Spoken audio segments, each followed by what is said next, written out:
Chapter 13 Part 1. Chapter 13. Luring a Snake from Its Nest, Part 1. Taking advantage of the bright afternoon sun, Lian Xiao brought the blankets out from their residence to air out in the courtyard. As the cotton that lined the worn blankets was sparse, they were just thin layers. They seemed extremely unsightly when placed next to all the thickly stuffed, bright-colored blankets of the main residence. Chunning commanded a few lower-ranked maids to hang the cotton blanket from Zhang Lan's room on the clotheslines. Compared to the dull colors in Lian Xiao's hands, the blanket in front of Chunning depicted an exquisite embroidery of peonies. It was so fully stuffed with that year's new fluffy cotton that it was bulging. It was obvious from a glance that it was an extremely thick blanket, as the weight of the cotton blanket made the clothesline sink gradually. Chunning roared her orders: "Be more careful. Pay more attention so that you don't scrape its reverse side. It has top-notch embroidery." Lian Xiao did not even bother sparing her a glance and walked to the other side of the courtyard by herself, and raised her arms to drape her blankets over the clothesline. The light cotton blankets did not seem to possess any weight, so it was easy to hang them in the sun. Upon watching Lian Xiao, Chunning laughed. "Goodness, Senior Lian Xiao has also personally come to air out the blankets." She swept her eyes over the hung blankets. "Everyone, you should learn from her. Can you see how capable Lian Xiao is? She is able to hang the blankets all by herself, and it seems so effortless too. Unlike the few of us that were needed to carry ours and felt tired because of them." The few maids sniggered before one of them spoke. "Maybe only the cotton of the highest quality was used in our young ladies' blankets. They do not seem to bear any weight at all. It must be very comfortable being covered by this type of blanket. It is not like our cotton blankets, which are thick and large. They are just too heavy." Ignoring their mockery, Lian Xiao smoothed over the creases on the cotton blankets. In response, Chunning unrelentingly continued, "Lian Xiao, how can you only air out your ladies' blankets but not yours and Baiji's too? You should let us see if your blankets are different from ours." Another bout of laughter broke out amongst the lower-ranked maids. She was implying that as a young mistress, Zhang Ruan's standards were not even at the level of a servant. It was really too much for Lian Xiao to hear. Her long, shapely eyebrows narrowed. She almost exploded when a maid, who was smiling sweetly, rushed hurriedly to her. "Senior Lian Xiao, the item that you instructed me to find dash." "Lu Zhu." Lian Xiao interrupted her. "Wait for a moment." She made sure that the last blanket was hung properly before turning around to pull the young maid away by the hand. "Come here and discuss it." The two of them walked to the side and huddled together where no one could figure out what they were speaking about. After a while, Lian Xiao picked up an empty wooden basin and left. After her departure, Chunning summoned the maid who was about to leave. "You must be Lu Zhu." Lu Zhu eyed Chunning timidly. "Yes." "Don't be afraid." Chunning spoke. "What were you and Lian Xiao talking about?" "No, nothing." Lu Zhu shook her lowered head, fixated on her feet. "What are you afraid of?" "I won't eat you." Chun Ying's voice became fiercer. "Why did Lian Xiao find you without a good reason? What were you discussing so secretly just now? You should understand who is the decision-maker here. If you cannot provide a clear explanation, you don't need to stay in this residence any longer." "Don't." Lu Zhu raised her head suddenly, her pair of helpless eyes reddening. "Senior Chunning, please don't chase me out. As long as you explain this matter clearly, I will definitely not do anything to you." Chunning continued, "I am not someone who is unreasonable. Your face looks extremely new to me, so you must be a newly recruited maid. If you perform your duties properly, I won't let anyone bully you in the future." "Really?" Lu Zhu raised her head, her face alight with hope. "I would not deceive you." Chun Ying's tone became progressively gentler. She believed there was something fishy about this matter related to Lian Xiao. "Actually, Senior Lian Xiao just sought me out for an insignificant matter," Lu Zhu replied. "She just heard that my embroidery skills were decent and asked me to embroider a water lily on our young mistress's ripped jacket so that a tear is not visible." Chunning looked at her suspiciously. "Is that all?" "Yes." Lu Zhu nodded. "But this is really odd. Usually, young mistress would not concern herself over a jacket. Why would she suddenly want a water lily embroidered on it?" "This dash." Lu Zhu hesitated slightly. "Is there something else?" Chunning asked impatiently. "Zhe." Chapter 13 Part 2. Chapter 13. Luring a Snake from Its Nest, Part 2. Is there something else? Chunning asked impatiently. I heard that they managed to obtain a pot of Queen of the Night from somewhere. Tonight, our young mistress wants to admire the flower in the pear blossom garden. Thus, she wanted to dress more beautifully for the event, so as to not insult the rare and famous flower. Lu Zhu spilled everything that she knew. Additionally, this Queen of the Night is extremely precious, and it is a rare sight that only blooms in the winter night. Queen of the Night? Chunning raised her suspicions. The residence has acquired a pot of Queen of the Night? I did not hear anything about that. She looked at Lu Zhu. Okay, there is nothing here that concerns you anymore. You can go and perform your duties. Lu Zhu answered affirmatively and turned to leave. Chunning stood on her spot and muttered, under the current circumstances, how could she be in the mood to admire flowers? And even if she was in the mood, why would she make an effort to seek out a beautiful piece of clothing? Usually she does not care about these things at all. Surely there must be another reason why she is so unusual today. I must investigate properly about what they are planning to do. In a room by the side of the courtyard, Baiji took out several books from a chest to air out under the sun. The chest that had been full of books was completely emptied out in the courtyard. As she carefully pried the pages open, she expressed, "Miss, contrary to what one would expect, this chest is well preserved and the books are in good condition. After the new year, the house will get very damp, so we will have to constantly take them out to dry under the sun." After she had finished speaking, she recalled something. In the past, when your mother was alive, she also loved these volumes of books a lot. She would insist on drying them every day. Mother was born into a military family, and yet she collected this valuable literature just to gain someone's favor. However, I was the one who benefited from them. Looking at the books in the courtyard, Zhang Ruan spoke softly. The Zhao family lineage consisted of military generals, who were used to bloodthirsty battlefields in the midst of sandstorms. Each and every man in their family was the pride of the army. Yet, the only legitimate daughter Zhao Mei fell in love with Jiang Quan. The entire Zhao family vehemently opposed the relationship, but she was determined to marry him. Because of this, the Zhao family had disowned their only daughter. After Zhao Mei married Jiang Quan, she found out that he adored scholarly ladies with many talents, so she searched far and wide, all over the country, for various books to learn from. Alas, who could have known that not long after their marriage, Jiang Quan would marry the capital's most talented lady, Xia Yan, as his noble concubine. In the end, Zhao Mei did not live until the day she could finish reading this chest of books. However, Xia Yan was then quickly promoted from being a noble concubine to Mistress Zhangzhang for an all of a sudden. Zhang Ruan laughed mockingly at herself. Until her death, her mother was unable to understand that if that man did not really love her, regardless of what she did, she would never be able to win over his affections. From then until now, what Jiang Quan loved was not the talented and educated ladies, but rather the talented and educated Xia Yan, Jiang foreign mistress of the house, main wife. "Miss, were you reminiscing about your mother?" Baiji observed Zhang Ruan's expression. If she were still alive and could witness how intelligent and sharp you are now, she would feel very assured.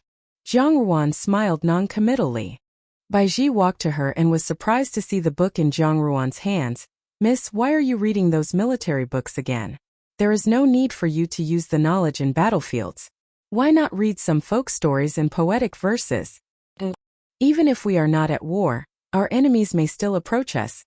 Zhang Ruan's gaze fell on the few words in the Book of Military Strategies, luring a snake from its nest. Chapter 14 Part 1. Chapter 14. Casting the Bait Part 1. Winter passed quietly. The thriving places were bustling with activities, while the quieter places become pronouncedly quiescent. As no one had visited Zhang Ruan's residence for a long time, the trio experienced a period of idle solitude that was usually hard to come by. In the refreshing early morning air, Baiji and Lian Qiao sat at the entrance of their residence mending clothes. Their clothes were as old as they could be, needing continuous mending. Although both of their embroidery skills were extraordinary, and these clothes could be worn again after being patched with flowery patterns, brightly colored threads were extremely valuable to them. On normal days, they did not need such exquisite patchwork. A girl sat quietly at the window, attentively reading the pages in front of her. The sunlight shone on the side of her pretty face. Her long winged eyebrows quivered lightly above a clear, yet beautiful gaze. She had a kind of gentleness that moved people's hearts. Lian Xiao unintentionally turned her head around and was entranced by the vision of her mistress. She felt that her lady was a kind of complete beauty that was rare in the world. When she was quiet, she was as gentle and soft as if she were a piece of tranquil scenery painting. However, when she became ruthless, her harsh and frigid demeanor exuded a kind of charisma. As mentioned in the idiom, when a married lady was calm and composed, but once she made a move, she would be similar to a shrewd and nimble rabbit. It must have been referring to a lady like Zhang Ruan. Baiji saw that Lian Xiao was lost in her thoughts, and she also followed her eyes. She spoke pensively. Our lady has grown quite a bit this year and has become much taller. In the future, it might be harder to fit her into her clothes. Spring will be coming soon. We should find some time to make some new clothes for her to wear. It is easy for you to say. Lian Xiao recollected herself and continued sewing the button on a piece of clothing in front of her. At this time of the year, the allowance distributed by those people has been halved. 2 sets of new clothing require a lot of materials. Where can we find those? I think that we need to hike the mountains to pluck a few medicinal plants to trade for some money so that we can buy some material to make clothes for Our Lady. She paused for a moment. Our Lady is so beautiful, yet the clothes that she wears are so shabby. At such an age, other ladies are dressed up as beautifully as flowers, but Our Lady is not so fortunate. She does not even have a pair of brightly colored clothes. It is such a waste of her good looks. If Our Lady wore those pretty clothes, she would definitely defeat all the ladies in the entire capital. Hearing Lian Xiao's words, Baiji could not help but laugh. You are bragging. You are speaking about the capital right now, but I don't even know when can we return to the manor. As soon as the matter of returning to the manor was mentioned, their moods dampened slightly. After a while, Lian Xiao shook her head. Don't think too much about it. Didn't Our Lady tell us previously that we will return soon? I think that Our Lady already has a plan. We don't need to feel anxious. Baiji nodded her head. Our Lady is smart.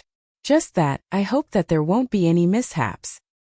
While they were chattering away, someone knocked on the door outside. It was a maid named Xiao Yuan who came to deliver firewood. The residents did not allocate coal but firewood to them. After all, it was abundantly clear who Zhang Lan received her orders from. To the trio, every winter was the most sufferable time of year to bear, especially more so when the firewood was rationed and giving them more was out of the question. Zhang Lan really was not afraid that she would cause the trio to freeze to death. Xiao Yuan greeted Zhang Ruan and removed the firewood from her basket swiftly. Lian Xiao helped her from the side. After they were done, Xiao Yuan glanced at the clothes in Baiji's hands and smiled. Senior Baiji's hands are so skilled. This needlework is done so meticulously, yet so finely that one cannot tell that the clothes have been mended. Baiji chuckled. It was merely sewn casually. Furthermore, who would notice this when worn in our everyday lives? Senior Baiji, you are wrong. Xiao Yuan shook her head. This year my mother made me a new peach short coat. Unexpectedly, while I was working, I tore an opening under my upper arm. I thought about mending it properly, but that part of the clothing is not easy to mend. When I am not careful about concealing it, others can even see the hole. I am very frustrated about this. If I possessed a skill like yours, I wouldn't need to feel worried about it anymore. What is so difficult about this? Lian Xiao returned the basket to Xiao Yuan. It will be fine. Just let Baiji mend it for you. Really? Xiao Yuan looked at Baiji with pleasant surprise. She could not conceal the expectation that filled her eyes. Baiji nodded in amusement. Of course I can. It is just that I don't have any peach-colored thread here. You will have to give me a spool. Zay. Chapter 14 Part 2. Chapter 14. Casting the Bait Part 2. Xiao Yuan immediately smiled as soon as she heard Baiji's words. No problem. Thank you, Senior Baiji. You are such a good person. If I had known earlier that Senior Baiji is so amiable, I would have come by here more on my usual days. I have a pile of torn clothes with me that I have mended carelessly. Silly girl. Lian Xiao pretended to be angry. You are taking advantage of us. Everyone knows that maids like you that serve outside this yard in the main residence are extremely lucky and privileged. How is it even possible that you own any torn clothes? Servant girl, used deprecatingly, but sometimes also as a term of endearment. Who said that we were full of luck? Xiao Yuan pouted. Although it is quieter than usual here, I would rather serve Our Lady, who has such a good personality. Let me not keep both seniors in the dark. It is very hard to perform duties for those few people who are outside this residence. It is not only Auntie Lan, but even her son is someone who is not easy to deal with. One could close one's eyes when he fooled around in the past, but lately, his behavior has been excessively bad. I heard that he went behind Auntie Lan's back and sold off one of their lands. After Auntie Lan found out about it last night, she flew into a terrible rage. Over these past few days, lower-ranked maids like me try to be as inconspicuous as possible so that we do not suffer her temper. Oh, there was really such an incident? Bai Ji gave Lian Xiao a look. Although Chen Zhao usually loves to cause trouble everywhere, he is not that generous when it comes to spending money on it. How could he just sell land like this? That's right, Lian Xiao chimed in. Don't tell me that you are just trying to make a fool of us. There is no such thing, Xiao Yuan waved their doubts away.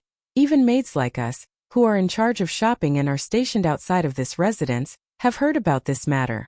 Yesterday it caused Auntie Lan to be very furious. I heard that she asked him where the money went, but she could not get an answer out of him, so she rummaged through his entire room quite thoroughly. You should be able to guess what the result was. He didn't even have a single cent left. Ah, Lian Xiao cried out in surprise. That is really odd. A piece of land can be sold for a large sum of money, so he definitely would not be able to spend it all in a short span of few days. Don't tell me that the money grew wings and flew away? Auntie Lan is also acting very strangely, but her son feigned complete ignorance. In the end, he had a big fight with Auntie Lan and walked off without another word or any consideration for her feelings. The trio further discussed the topic, each forming a theory of her own. Seeing that the sky was getting darker, Xiao Yuan stood up and took her leave. Lian Xiao accompanied her to the entrance to send her off. Bai Ji put the clothes down and walked to Zhang Ruan's side. Zhang Ruan, who was reading, raised her head with a shadow of a smile. He's got quite the nerve to sell the land without consulting his mother. Miss, Bai Ji spoke, although I do not know what has actually happened, I have a feeling that this incident, of him selling off the land, has to be influenced by you. I feel extremely puzzled, but since I am not very intelligent, I can't wrap my head around it. You do not understand it? Zhang Ruan spoke. It is very simple. Before Bai Ji could process her words, they heard Lian Xiao's loud voice roaring from outside. How dare you misbehave and rush inside? Yet another voice was burning with scorching anger. Don't block my way. Let me in. Bai Ji could not help feeling stunned as that voice sounded very familiar to her. It was definitely Chen Fang. But what was Chen Fang here for? Zhang Ruan spread her hands. Look, you will understand it all very soon. Zhe. Chapter 15. Chapter 15. The first layer of net. The door swung open with a bang. Chen Fang appeared in front of Zhang Ruan with a flustered and exasperated Lian Xiao hot on her heels. Both of their clothes were equally disheveled. It seemed likely that they had engaged in a scuffle earlier. Zhang Ruan did not even spare Chen Fang a glance. Her eyes continued to stay fixed on the pages in front of her. By her side, Bai Ji blew carefully at her hot tea to cool it down while Lian Xiao had not uttered even a single word since she had entered the room, lowering her head submissively after she walked in front of Zhang Ruan. Hence, Chen Fang was given a cold shoulder as no one paid attention to her. Anxiety coursed through her. Originally, Chen Fang planned to keep her cool so that Zhang Ruan would be the one who would first direct a question at her. However, she did not expect that Zhang Ruan would barely raise her head to consider her opinions. Her heart thumped. This kind of attitude left her with no confidence. The atmosphere was exceptionally solemn. In the end, she was merely a young lady who was a few years more than 10. Not only that, she did not usually conceal her feelings and patiently endure things. After trying to contain herself again and again, she finally seethed. Miss, I have to consult with you about a matter. Zhang Ruan did not bat an eye. She drawled lazily, "Ask away." Chen Feng did not expect that reaction. Zhang Ruan's demeanor irritated her. Being reminded of the reason why she came there, her anger escalated. "Miss, a few days ago, did you not go to admire the Queen of the Night?" "No," Zhang Ruan thought about it when she heard Chen Feng. "I suddenly felt unwell that night, so I could not make the trip to the pear blossom garden to admire the flower." "Miss, how could you do this?" Chen Feng grew angrier. "Clearly, you had accepted my invitation. If you were unable to attend, you should have at least sent someone to inform me." "Ah." Zhang Ruan looked at her in slight surprise. "No one told you?" "Lian Xiao, didn't I tell you to notify Fenger that night that I was unable to go? Don't tell me that you were too focused on having fun that you put the matters that I had ordered to the back of your mind?" Lian Xiao curtsied. "No matter what, I would not dare to forget your orders. That night, I went to the pear blossom garden. Actually, I wanted to tell her once she arrived, but who knew that even though I waited and waited, she did not come at all. I thought that Fenger already knew about it, and that was why she did not show up, so after midnight I returned here." Zhang Ruan smiled apologetically. In reality, it was all merely a misunderstanding. "Fenger, you have heard it clearly today that this matter was completely unrelated to me." After hearing this, Chen Feng was so furious that her face could not help but shed its makeup foundation. She had speculated about various possible scenarios in her mind, but she had never predicted that Zhang Ruan would treat her with such a lukewarm attitude, as if she used all her might to punch fluffy cotton. Even if she had grievances, she did not have a place to vent them out. Her stomach simmered with anger in vain. "But Fenger," Zhang Ruan furrowed her brows slightly, "it's just that it has already been quite some time since the appointment between you and I, so how can you come only now to ask about that night's happenings? Don't tell me that you yourself did not go to the pear blossom garden, but you were confident that I did?" Chen Feng was at a loss for words. A hint of nervousness flashed across her face. No, it's just that I only became aware today that you had never gone there. That night, I had something to attend to, so I did not keep the appointment." Chen Feng's words were all jumbled up. She realized that no matter how she tried to express herself, her words were full of loopholes. However, Zhang Ruan spoke with compassion. "If this is the case, then let us treat it like a simple misunderstanding." Chen Feng bit her lips. Although her heart was extremely unwilling to let the matter go, she could not find a point that she could logically argue with. She could only blame herself for rushing here today when she had not planned her countermeasure for dealing with Zhang Ruan thoroughly. As she was fretting, she heard Zhang Ruan's faint voice. "After seeing you arrive here in such a hurry, I thought that something had happened. It's good that everything is fine." Chen Feng's heart suddenly tightened in alarm and she eyed Zhang Ruan uneasily. She met Zhang Ruan's smiling gaze, which was extremely gentle, akin to the flowing summer streams that surrounded one completely in a charming manner. However, looking at it carefully, she felt that those pair of clear eyes contained waves of murderous intention. The rising corner of her eyes had the icy harshness of the devil. Chen Feng could not help but take 2 steps back. However, when she looked at Zhang Ruan again, her expression was impassive. All of a sudden, uncertainty surfaced in her heart. A far-fetched thought appeared in her mind. Could it be that this mistress, who appeared to be weak, actually knew everything and did it on purpose, and she was the one who reaped the benefits from this? Chen Feng balled her fists tightly and shook her head furiously. That seemed impossible. Zhang Ruan had stayed in the residence for 5 years. She was extremely clear on what kind of person Zhang Ruan was. Not only that, even if she spoke out about it, no one would believe that a 10-year-old girl would be capable of this sort of scheming. It was merely an accident that her plan was foiled. Chen Feng forced herself to smile. "It is my fault. Please rebuke me for disturbing you." "You were well-intentioned." Zhang Ruan drank a mouthful of tea. "How can I bear to punish you? Now that you have mentioned it, I regret that I did not have the good fortune. The Queen of the Night must have bloomed gorgeously that night." Upon hearing that, Chen Feng only wanted to vomit blood. She spoke with much difficulty. "Of course, if you do not have any other orders, I shall go ahead and continue my work. I still have some matters in the residence to attend to." "You have a tough job." Zhang Ruan spoke without any emotion. "You should go ahead and perform your tasks.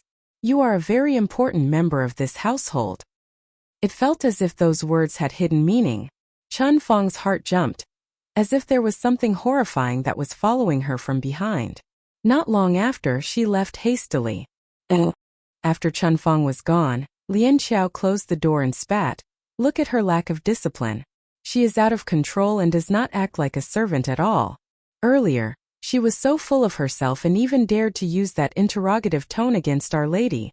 I really need to teach her a proper lesson someday. Why do we need to wait for another day? Zhang Ruan closed her book. She will be taught a lesson soon enough. Miss, Baiji's eyes brightened. Don't tell me that night. Zhang Ruan nodded. Since I didn't go, naturally there would be someone who would replace me.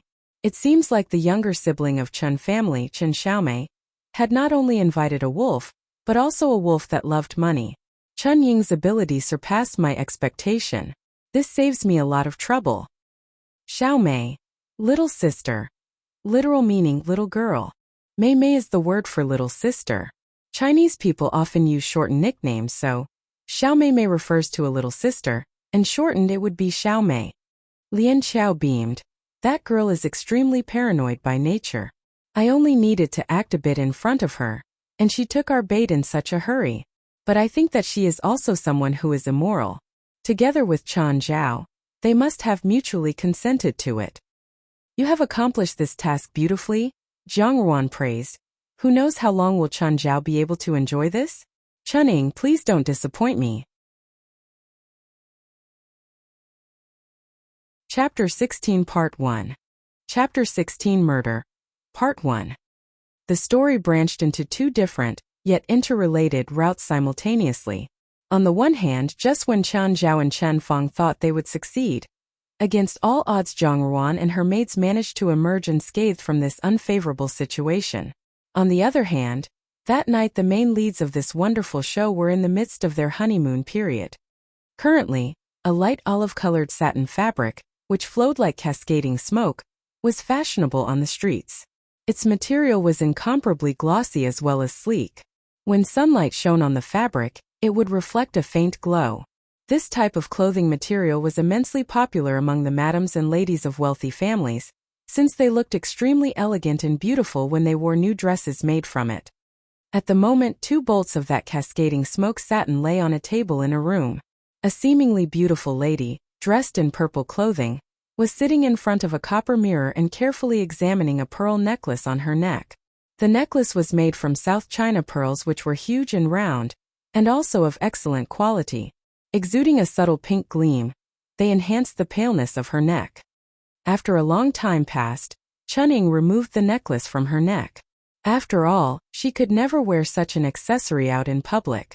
She might be in trouble if someone suspected that she had obtained it wrongfully, because it was impossible for a maid of her rank to be able to own such a luxurious item.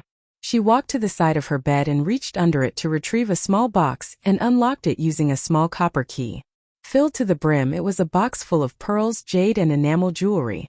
Chunning placed the pearl necklace inside the box and contentedly gazed at its luster. No matter how hard she might have worked as a servant, it was not possible for her to hoard such an assortment of this kind of fine quality accessories. Chunning smiled. That idiot was unexpectedly agreeable to her wishes, sending the jewelry over without any objections. A few days ago, she had heard the news of Zhang Ruan wanting to admire flowers with someone under the moon. That night, she visited the pear blossom garden herself to investigate the matter. Surprisingly, she did not see Zhang Ruan there, but surprisingly instead, someone embraced her from behind as soon as she had arrived. Initially, she was extremely frightened when that person moved closer to her ear and whispered, "Miss, you should not scream. If anyone sees you with me, you are going to be only tied to me for the rest of your life." This remark stunned her, while the person continued, "Even though I cherish you greatly, I have treated you poorly. Miss, I will take care of you well." Chunning finally understood. It turned out that the person was Chan Zhao, who had mistaken her for Zhang Ruan. She could not believe that Zhang Ruan would have a love affair with Chan Zhao. However, before she could process what was happening, Chen Zhao had already started to tear her clothes off. At first, Chunning wanted to scream, but as the sound began to escape her lips, she stopped herself. After all, Chan Zhao was the son of the person who was in charge of managing the residence, and even though it did not seem like an important position, she was extremely knowledgeable about the large amount of private property that Zhonglan had accumulated over the years. Chan Zhao's life was in no way inferior to an ordinary wealthy family's, and although she was a high-ranked maid in the residence now, her monthly salary and bonus alone could not satisfy her.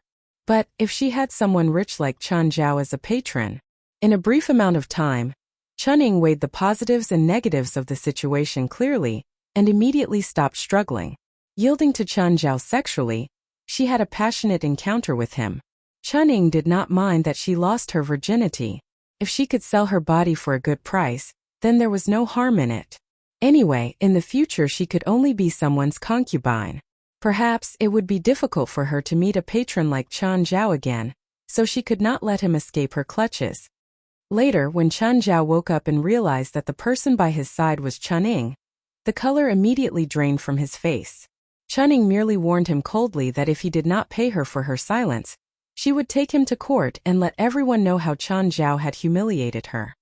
It had never crossed Chan Zhao's mind that Chunning was not just a beauty, but also a cunning snake. Chunning and Jiang Ruan were extremely different. With a higher social standing as an official's daughter, it would ruin Jiang Ruan to have her reputation tarnished.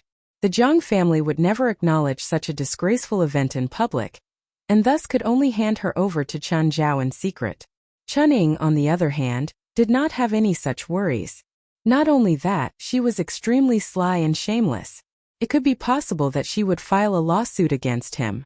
If this matter was really exposed, even if he did not have to die, he would need to pay a heavy price for his actions. He had no choice but to give in to Chun Ying's wishes.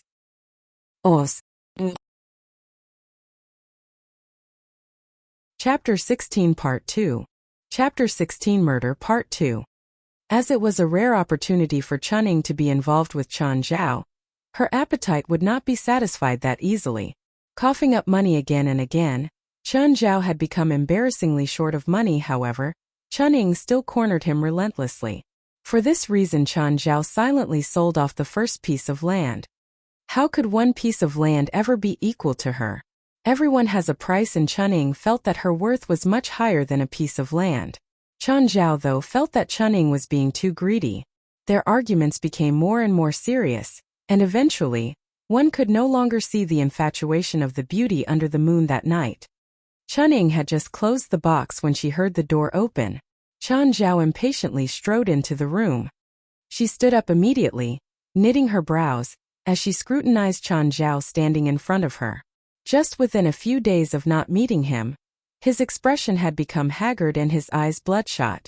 Even the layer of skin on his lips was cracked open. Chunning paused for a moment before she said, "You've come."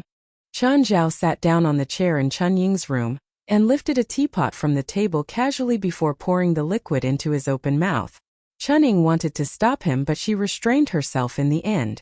Only a hint of annoyance flashed past her eyes. Finally, she spoke coldly, "What are you here for?" Chan Zhao had just sent her some money 2 days ago, therefore it was obvious that this time he was not here to be her god of wealth. Thus, she did not know the reason for his visit. Chan Zhao did not answer her. He only wiped his mouth and mocked her. "Despite being a cheap slave, you can afford to drink this high-grade silver needle tea from Junshan. As expected, you do not need to think twice before you spend the money that I gave you." Chun Ying's greatest vice was her vanity, and she was especially resentful of her family background. Chan Zhao's words were no different than pouring salt on her wound. Instantly she was enraged. Her eyes glinted and she snickered, "Yes, I am a cheap slave. But who do you regard yourself as? Don't tell me that you really think of yourself as the son of a wealthy family? Or did you think that as long as you have Miss Jiang, you would be able to claim connections to the minister?" Chun Zhao's face paled. Chun Ying's words had exposed him. Not only that, she worded them so unpleasantly. Without any consideration to his expression, she continued, "We are the same. As servants, we have to act according to our master's wishes. Moreover, didn't you willingly give me the money to spend? Or did you think that your future plans were not worth this much money?" Chan Zhao balled his fists tightly. He squeezed a few words out from between the cracks of his teeth. You shouldn't go overboard in taking unfair advantage of me. It was you who took advantage of me. Chunning beamed as she walked to his side. Her pair of pale hands slowly caressed his neck. But why did you come here today? A strong fragrance from Chunying's beautiful body invaded Chen Zhao's senses. He was turned on at once and his attitude softened. Give me a break. I came here today to inform you that I am not someone who has more money than brains. It is impossible for you to continue taking advantage of me like this for the rest of your life. Let's settle this once and for all since it was something that we were both willing to do. Chunying's hands tightened. Her nails left a bright red streak on Chen Zhao's neck. She slowly smiled. Don't tell me that you want to renege on your responsibility to me? We were both willing. It is clear that you forced yourself on me. Everyone in the residence can bear witness to the fact that, in general, I never associate with you. You want to claim that we were both willing, but when we are at court, do you really think that the magistrate will believe you? Even Chen Zhao knew that his words would not convince even himself. He gritted his teeth and asked, What do you actually want? Chunying's eyes swept over Chen Zhao. It was clear that although Chen Zhao had some money, the majority of the wealth was in Zhang Lan's hands. However, she could never let Zhang Lan know of this matter. Zhang Lan was someone who was formidable. If that were to happen, it was uncertain who would be the one to suffer the most. It's just that as a source of easy money, Chen Zhao would eventually have a day when he would be wrung dry.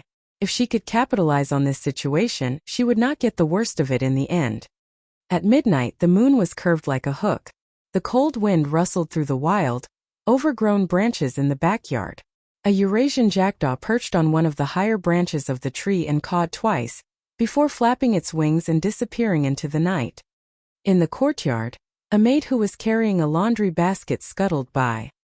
Hearing the muffled sound of an object falling into the water from the veranda, she turned her head in alarm. In the darkness there was the sound of soft, muted crackling. She even heard a few indistinct meows. After thinking about it for a moment, she must have heard a wild cat that had come into the residence to catch rats. The maid tightened her sash. Feeling an eeriness from the courtyard, she quickened her steps and left the area with haste. Join us on to fangirl about this novel, and many others in Meraki World. Chapter 17 Part 1. Chapter 17. A Scheme to Seize Someone's Life, Part 1. Outside the pear blossom garden, Lian Xiao was holding a large paper bag in her hands and speaking to Zhang Ruan rather happily. Today, Xiao Yuan gave me some flaky lily pastries that were bought outside. She said that the taste is extremely delicious. After we return to the house, you should taste a few pieces. Bai Hasu, lily pastries. Zhang Ruan nodded before gazing at the sky. Dark clouds shrouded almost half of the moon. The light outside was slightly hazy. There were only a few dismal, faintly lit red lanterns on the road. The appearance of these festive colors in the midst of such a cold and cheerless atmosphere instead painted a contrasting image and thus added a touch of strangeness to the night. Lian Xiao's gaze followed Zhang Ruan's line of sight. She thought for a moment and then spoke. The night sky is darkening rather quickly, and it's starting to get cold out here. Miss, you should be careful so that you don't catch a cold.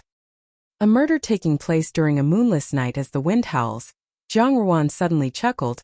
It is indeed a beautiful scene. These words were spoken in such an odd manner that Lian Xiao could not make head or tail of them. Suddenly out of the darkness, a person hurried towards them. She was able to clearly recognize the person only when they came near.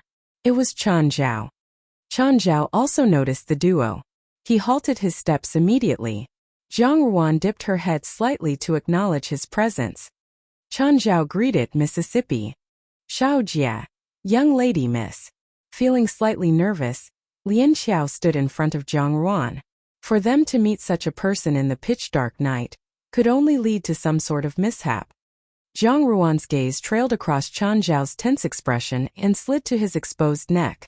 The streaks of bright red scars on his neck were particularly eye-catching. Chen Zhao seemed completely oblivious to them himself. Zhang Ruan's lips curved. She did not speak and just looked at him with a meaningful stare. Under the dusky moonlight, the fire from the lanterns casted shadows over Zhang Ruan's features, making her appear ethereal. as if she were an enchanting supernatural being amidst the flowers that bloomed under the moon. She had a noticeably innocent face, and yet she seemed like a demon that had lived for a very, very long time, observing the struggles of the living in the world of mortals. Her charming eyes, which seemed to be smiling when she was not, were locked on Chan Zhao. With that pair of eyes pinned on him, she whisked his soul away. However, looking into her eyes again made him shake in fearful dread, as if he was gazing into a deep abyss. These conflicting emotions between infatuation and terror wavered in his eyes. Finally, her conflicting expressions resulted in a light smile at the corner of Zhang Ruan's red lips. Chan Zhao gritted his teeth. His gaze was suddenly lit with a small flame, as he recalled how he had attracted a person as troublesome as Chunying because of Zhang Ruan. If it were not for her, he would not have needed to kill someone. But now he had killed, but yet Zhang Ruan was still perfectly innocent. Mulling over the situation filled him with resentment. How could he suffer from a double loss, after trying to deceive her?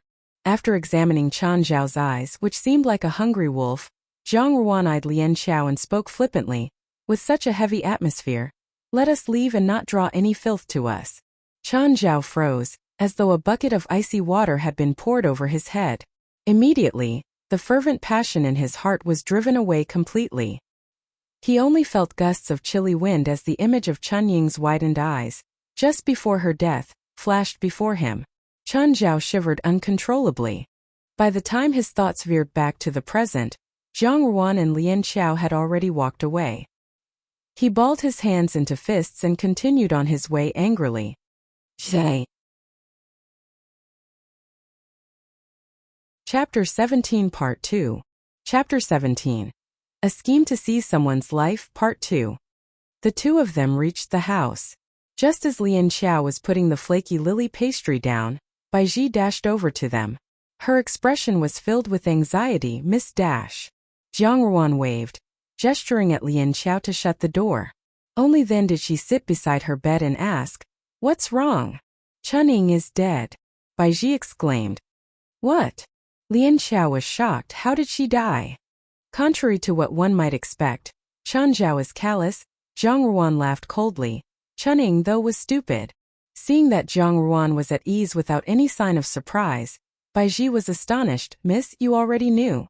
Chan Zhao has an irritable temper, while Chunying's personality was unyielding. The two of them must have fought. Originally, I wanted to make use of their argument to cause issues in their lives. However, I never imagined that Chan Zhao would be so ruthless. He dared to kill her to prevent her from divulging their secret, Zhang Ruan explained indifferently. Nevertheless, Chunying was merely reaping what she had sowed and only had herself to blame. Lian Xiao creased her eyebrows. That Chan Zhao is really not a good person.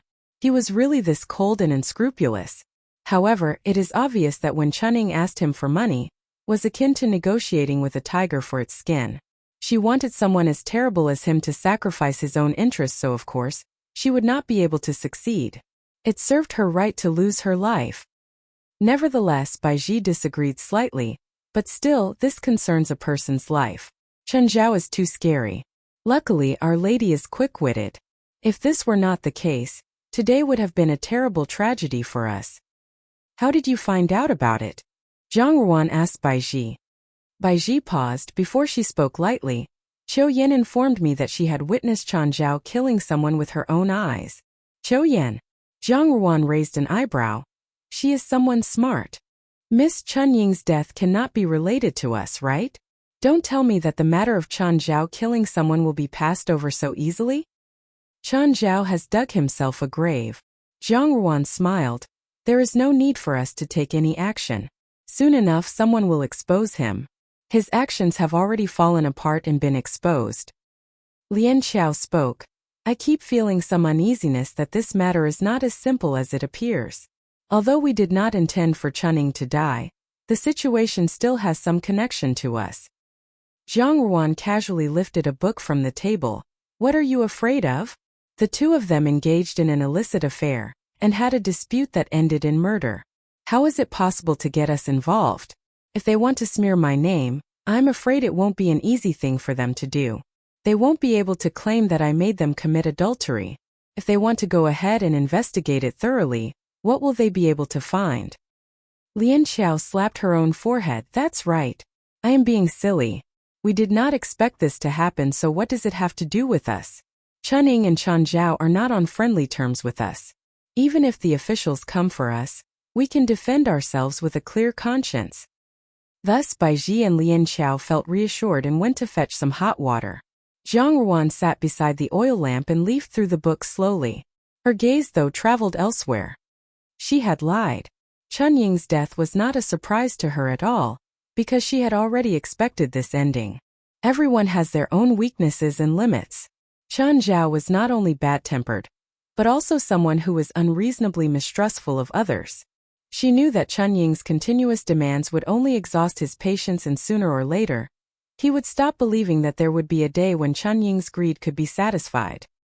His displeasure would gradually develop to the critical point when it would become disastrous for her.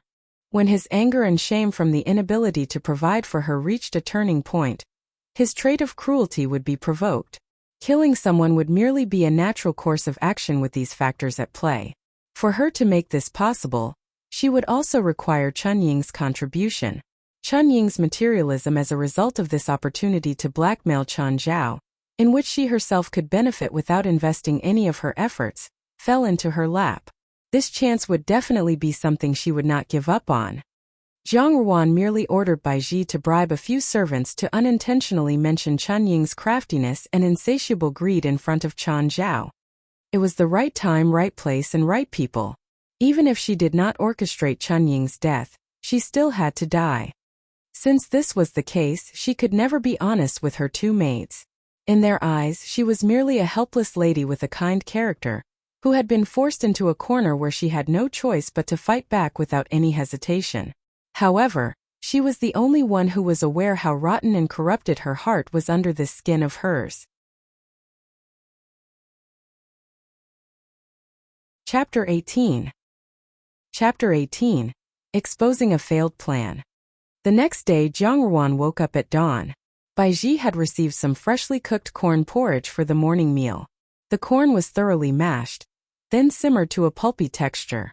A faint, sweet aroma wafted from the dish. It piqued Lian Xiao's curiosity. The kitchen is treating us well today. Why are we having corn porridge? The usual breakfast in the residence consisted of plain brown rice congee, which was so watery that one could see one's own reflection in it, and some pickled vegetables. There was never any corn porridge. It was not because the ingredients were extremely expensive, but because the kitchen staff was unwilling to spend more effort on preparing their meal. When they had first arrived at the residence, Bai Ji and Lian Xiao argued endlessly with the kitchen staff on this matter. But once all was said and done, nothing had changed in the end. All of this was aggravated by the fact that those who were in the capital had never shown any concern towards Zhang Ruan, so there was no one to support her. Therefore, Zhang Ruan had become used to it. Bai Ji smiled. Xiao Yuan sent it here. Ever since she had helped Xiao Yuan with mending some clothes a few days ago, Xiao Yuan was quite thoughtful and knew how to repay their kindness with her own kindness. Also, she visited them more frequently. Lian Xiao was surprised. She has a good character. After she finished speaking, she lifted the bowl. Miss, you should drink a few mouthfuls. It is good for your body. Nevertheless, corn porridge could not be considered a rare delicacy. As one might expect, its nutritional benefit could not be compared to that of precious medicinal herbs or fish supplements. But now, for them to cherish even a bowl of corn porridge, their days were indeed rather rough. Bai Ji felt slightly sad thinking about it. However, Zhang Ruan lifted the bowl without any hesitation to take a sip, and asked them to eat some as well. Bai Ji was touched. It was rare to see her own lady remain positive while enduring hardships, after adapting to such a massive change in circumstances. From an early age, she had served Zhang Ruan and grown up with her in the residence. As a maid of a mistress who held no importance in the residence, naturally, she also met with cold shoulders from others. In a short span of a few years, she had seen beyond the facade of a person's warmth and coldness. And because of this, she had matured more quickly than other maids of her age and acted more responsibly. Even so, she felt that her tolerance and steadiness were nothing much when compared to her lady. But she did not know from which moment it began. Perhaps it was after that serious illness that her lady had become someone she could not read. It was unusual that in one's life, one could still retain their ability to remain unshaken in the face of extreme joy or grief. In the past, whenever her lady reminisced about all the happy memories of her bygone days in the minister's manor, she would privately shed tears and feel dispirited about it. But now, Baiji never witnessed those expressions anymore. Zhang Ruan was extremely calm now. After thinking about it, Baiji said to Zhang Ruan, "Miss, it seems that you are becoming happier as the days pass by." Zhang Ruan smiled lightly, but did not bear herself to Baiji. The stress of living in poverty was nothing. So what if she had previously lived a life of luxury and extravagance? The most terrifying thing was when one did not lack for anything, and yet felt as if they had nothing. No one to love her, no relatives, no family and no friends. Later, she thought that she had a lover, but his love for her was nothing but a pretense. Besides, these days were far, far better than being trapped in a wooden basin like a human swine and forced to watch her own loved ones being humiliated, and yet being unable to do anything about it. At least now she still had a complete body and her freedom. At least now she was still alive. As long as she was alive, she would have the chance to turn the tables and make a comeback. And since she had crawled out of hell, she would not be mindful of these minor matters. Right at that moment, they noticed someone dashing towards them from outside. Upon seeing that Zhang Ruan and her maids were all present in the room, she rushed in without even knocking on the door. Lian Xiao was shocked. After she had seen the person clearly, she reprimanded, "Xiao Yuan, why are you in such a hurry?" Propping herself against the door, Xiao Yuan huffed and puffed, her face swollen and completely flushed red. After a long time she barely managed to utter, "Miss, oh no." "Speak slowly." Baiji furrowed her brows. "What happened?" "A large number of guardsmen have surrounded the residence. They are claiming that someone has seen you kill a person." Xiao Yuan's eyes were frantic. "Auntie Lan is currently leading them over here." Guanbing. Guan means public servant, official, and Bing means soldiers or troops. Lian Xiao widened her eyes. "How can Our Lady kill someone? It is clearly a malicious slander. How shameless." "Don't worry." Zhang Ruan slowly placed her bowl down. "Let's bide our time." Chapter 19 Part 1. Chapter 19 Marring One's Reputation, Part 1. The sudden arrival of this piece of news caused Baiji and Lian Xiao to momentarily feel both indignant and stunned. However, contrary to their expectations, Zhang Ruan accepted the matter calmly to the extent that she was still in the mood to continue eating her porridge. Seeing this, Xiao Yuan could not help but speak up, "Miss, you should come up with a plan in advance." Those people seemed extremely assured, as if they are absolutely certain that you have committed a murder. These words were phrased in such a clever way, showing that she meant to pass along a message on purpose. Zhang Ruan smiled softly. "It's okay. The world is divided into black and white. The truth and what is false cannot remain indistinguishable forever. If I have done it, then I have done it. If I have not done it, then that means I have not done it. And since I have not done it, even if the officers come for me, there is nothing for me to fear." Xiao Yuan gritted her teeth, as if she had just made a difficult decision. "Let me not keep Miss in the dark any longer. I have worked for so many years in this residence that I have learned a bit about these matters. Miss, you are unaware of the gravity of the situation. This is really a dead end. If your crime has already been decided, even if you are really innocent, then you will also be considered as guilty. If Miss doesn't devise a strategy to get out of this as early as you can, why don't you inform Master instead?" Baiji also nodded. "She's right. Miss, at the moment these people are easily hostile. Why don't we ask Master for help? He will not just watch silently without lifting a finger." Lian Xiao bobbed her head as well. "Miss, this matter is extremely urgent." Under the eyes of the group, Zhang Ruan shook her head softly. "There is no need. Xiao Yuan, thank you for your warning regarding this matter. It is just that the officers are already heading this way, so it is inappropriate for you to linger here any longer. If you stay, you will also be implicated with us. You should leave first. If I need your help with anything in the future, I will ask Baiji to find you." Xiao Yuan peered outside the window and nodded. "Miss, you do not need to be so polite with me. You are my mistress, and servants obeying the orders of a master is a proper thing to do. I will leave now. If you require me, I will perform the task to my utmost ability. After Xiao Yuan's departure, Zhang Ruan knocked on the table and spoke without much emotion. When the officials arrive later, no matter what transpires, the both of you are not allowed to divulge any hint of it to the minister's manor. Not only that, I also do not permit you to seek my father's help. Why? Baiji asked uncomprehendingly. After all, our Mrs. Master's daughter. Blood is thicker than water. If our master can lend a helping hand, Miss does not need to suffer these hardships. Miss, now is not the time to be prideful in front of master. Grudges usually do not fester overnight between families. Zhang Ruan shook her head. You have thought about it too simply. If something bad really happened to me and you approached my father for his aid, I am afraid that the help would not benefit us, but would become a burden instead. Lian Xiao knitted her brows. Miss, what do you mean? Think about it. Zhang Ruan stared at her own fingertips. If I am really being vilified as a murderer, after my father finds out about it, what would he do? I fear that he would not clear my name of the injustice, but would instead find someone to smooth things over and keep this matter under wraps. However, currently everyone from inside as well as outside the residence already knows that the officials have sent someone to arrest me, so clearly he won't be able to keep it a secret. Later, even if on the surface it might seem like this matter has died down, there will continue to be gossip that I have killed someone and used my father's authority to settle this matter. From then on, I will definitely have to bear this evil reputation. As Baiji and Lian Xiao listened, they broke out in buckets of cold sweat. They equally felt trepidatious. Lian Xiao questioned, since it's not possible for us to ask for master's help, then what should we do? The current situation may seem like a dead end, but in reality, it is full of budding opportunities. This is not a hindrance. Being reborn after being cornered into death, it is not evident who is the last winner. But I have an idea. You do not have to be worried. Upon hearing Zhang Ruan's words, Lian Xiao and Baiji gradually collected themselves. Baiji spoke, I know Mississippi. Then, for now let us pretend that nothing has happened.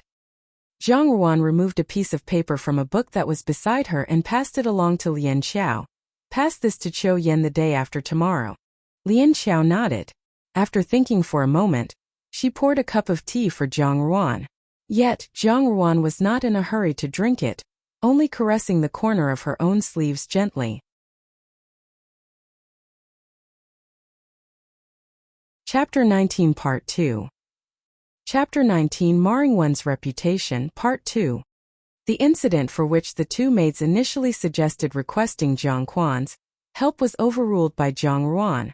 Other than her given explanation, she still had another reason. In the end, the truth was that there was no need for her to write a letter. The minister's manor would also learn of this news immediately, as the Zhanglan family would undoubtedly report this matter to their superior. Xia Yan and Jiang Susu were eagerly awaiting for her to be struck with some kind of misfortune. Naturally, they would not give up this chance and would rather add fuel to the fire in order to strike down someone like her, who was in a difficult position.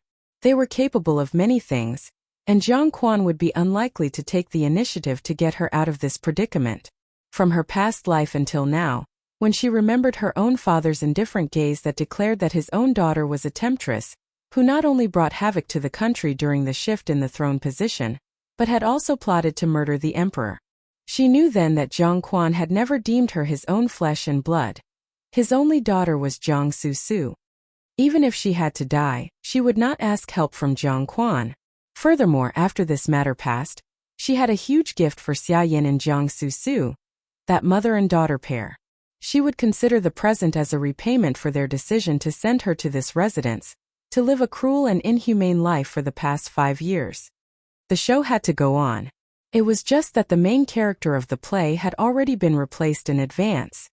While Zhang Ruan was lost in thought, a racket could be heard outside in her courtyard. Before Lian Xiao had the chance to react, the door burst open with a bang and a few officers, with swords girdled to their waist, walked in. One of them asked in a gruff voice, "Where is Zhang Ruan?" Zhang Ruan stood up and curtsied slightly. The officer's leader sized her up. He was a bit surprised that she was a healthy-looking young lady. Regardless, he continued in a formal tone, "Miss Zhang, I am sorry to intrude, but someone has claimed that you have murdered someone." Zhang Ruan looked at him in faint surprise. Oh? May I know who that person is? Her voice was gentle, like the willows of spring that softly brushed over someone's heart. There was a certain kind of charm to it that could cause a person's heart to move unintentionally. The head officer could not help but soften his voice, as if he was afraid that he would terrify her, a person who seemed as fragile as a piece of crystal. He is the son of the person who manages this residence, Chan Zhao. In the end, Lian Xiao could not stop herself from exclaiming, "My lady is someone who is extremely sweet-tempered. How could she commit murder? Clearly, it is that vile person who is causing trouble, and just wants to smear my lady's reputation." The head officer hesitated for a while. He looked at how Zhang Ruan was smiling at him, with the edges of her brows exuding an indescribable grace. She was obviously a naive and inexperienced girl, but somehow she had the elegant bearing of a mature lady. However, there was also a peculiar sense of cold detachment and indifference. This contradiction that existed within her body led her to appear as if she was a spirit being that had accidentally descended into the mortal realm. Furthermore, her allure was so captivating that a person could not help but direct his gaze at her.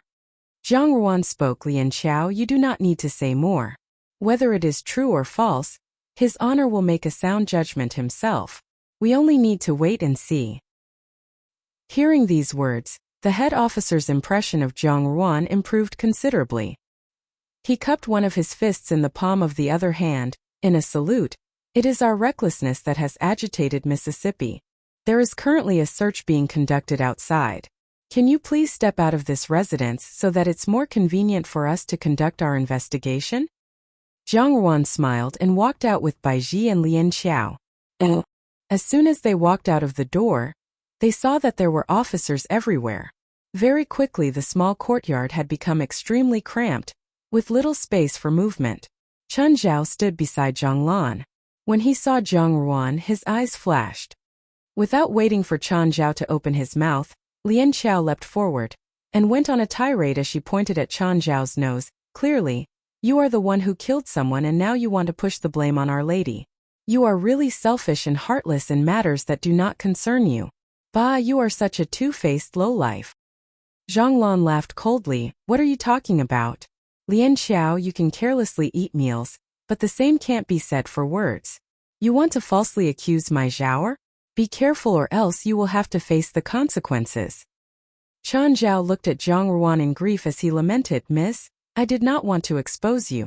It is just that I cannot go against my own conscience. I had hoped that you would not harbor a grudge against me." Zhang Ruan chuckled. "Your conscience? Of course I would not resent you. After death, a person's spirit may linger, especially of those who have died wrongfully. They would definitely seek out those who have hurt them to enact their revenge. I am not scared of them coming for me, but I wonder if you are."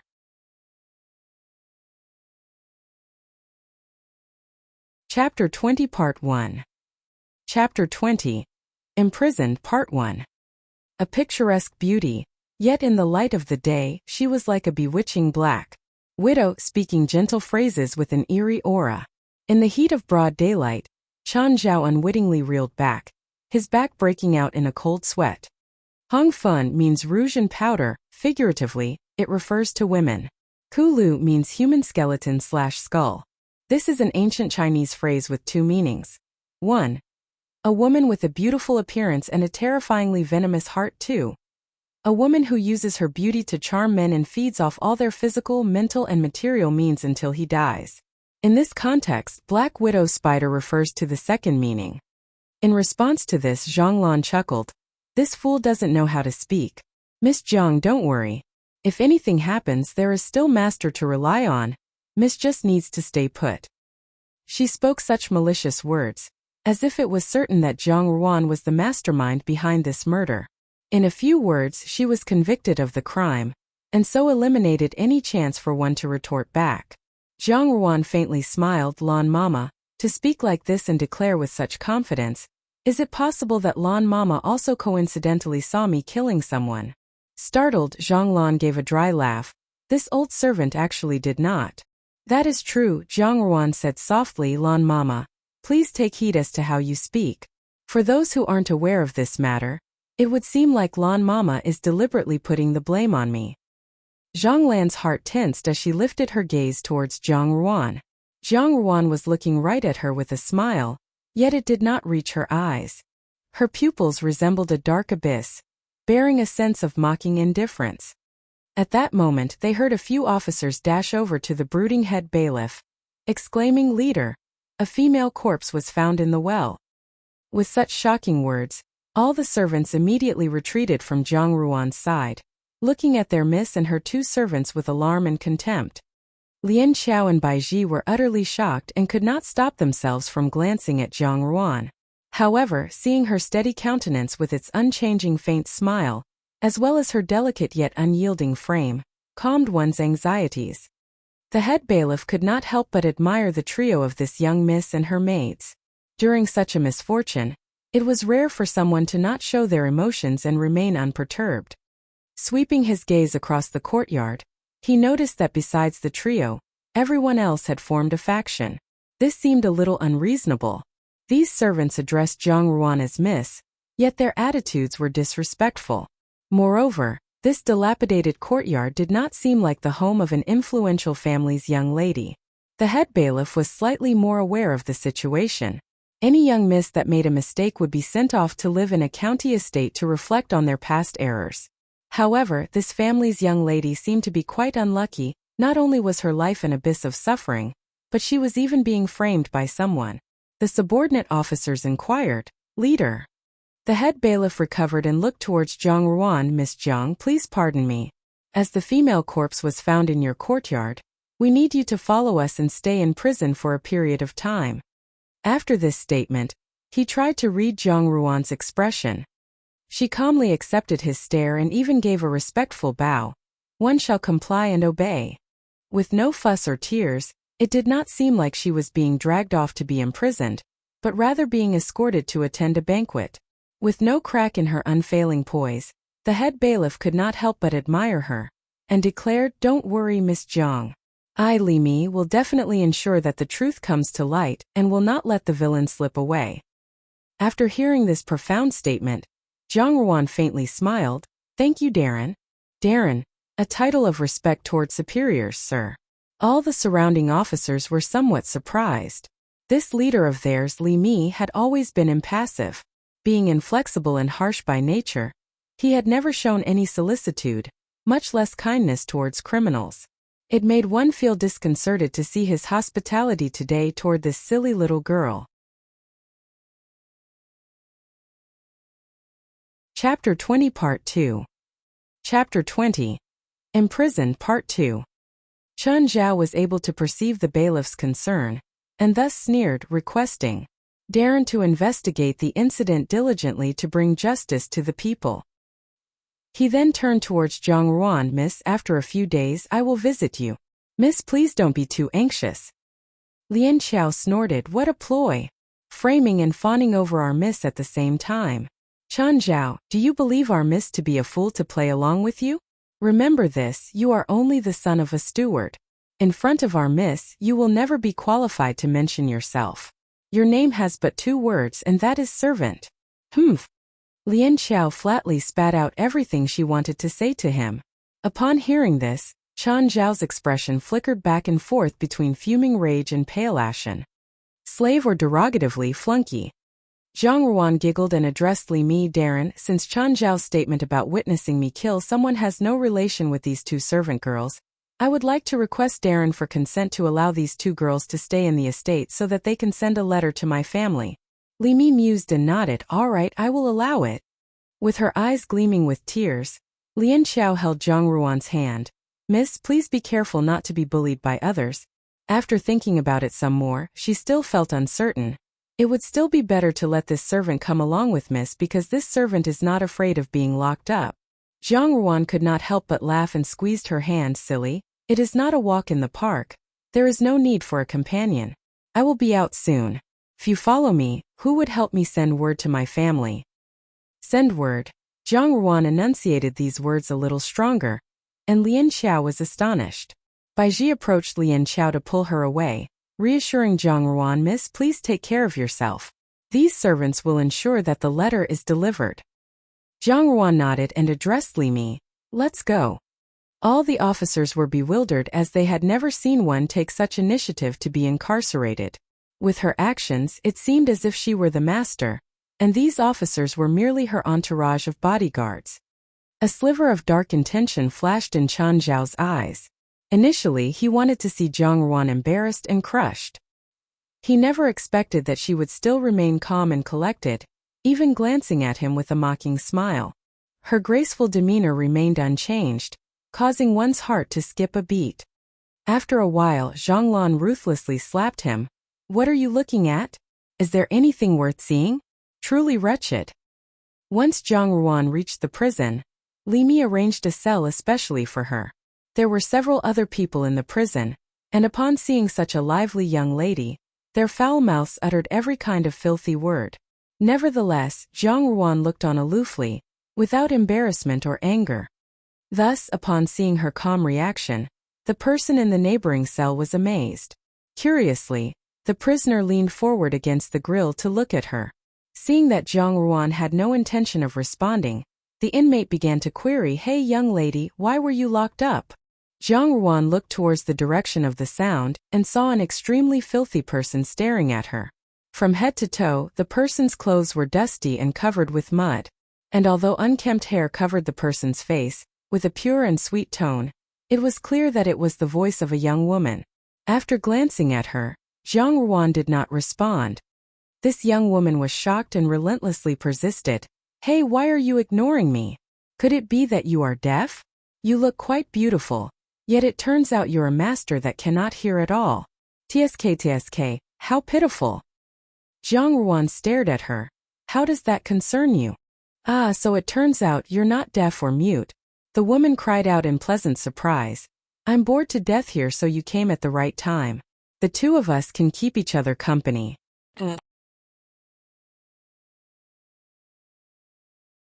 Chapter 21 Part 1. Chapter 21. Who is worse off than whom? Part 1. After being silent for a while, Zhang Ruan asked, "Have you been here for a long time?" The woman saw that Zhang Ruan was willing to speak. On ordinary days, she was afraid she would get stifled and choked in this prison. Therefore, she immediately came clean and spoke. "I have been here for almost a year. And for more than half a year, not a single person has been brought in. Little girl, what have you done to be locked in here?" Zhang Ruan smiled faintly. "I did nothing." "How is that possible?" The woman was surprised. She wanted to ask more questions in order to understand the situation further.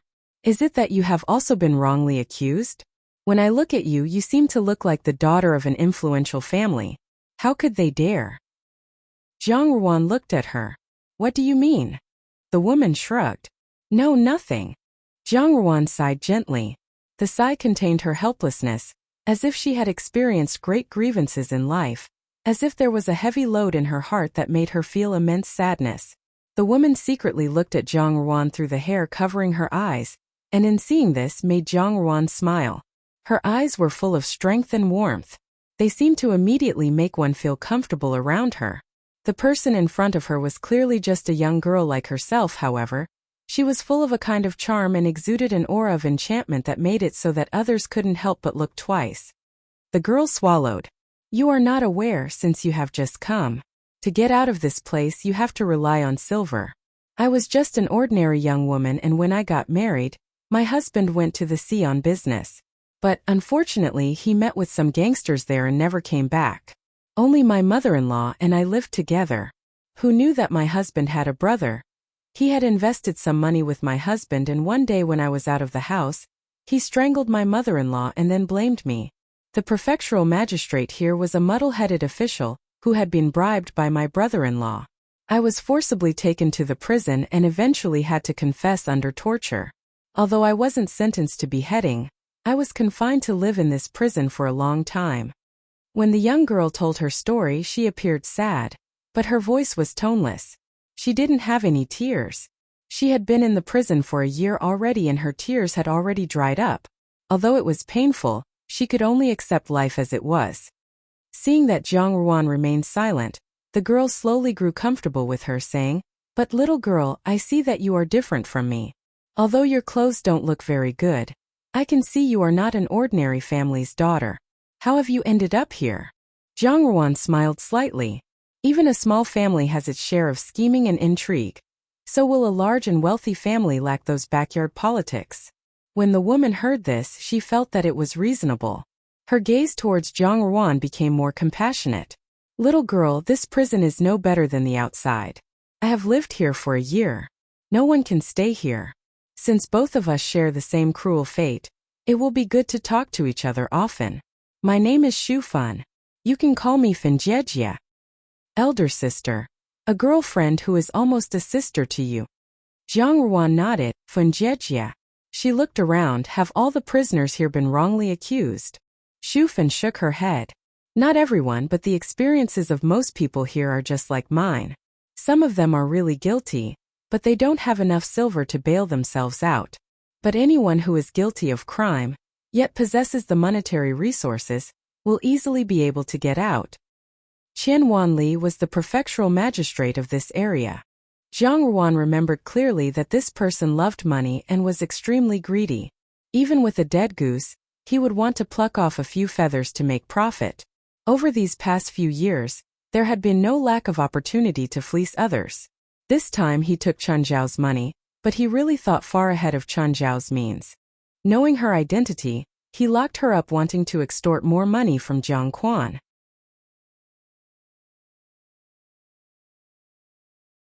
Chapter 21 Part 2. Chapter 21. Who is worse off than whom? Part 2. This transaction Jiang Quan would certainly make. And Jiang Su and her mother would also beg for her forgiveness. But she would not allow others to take advantage of her like that.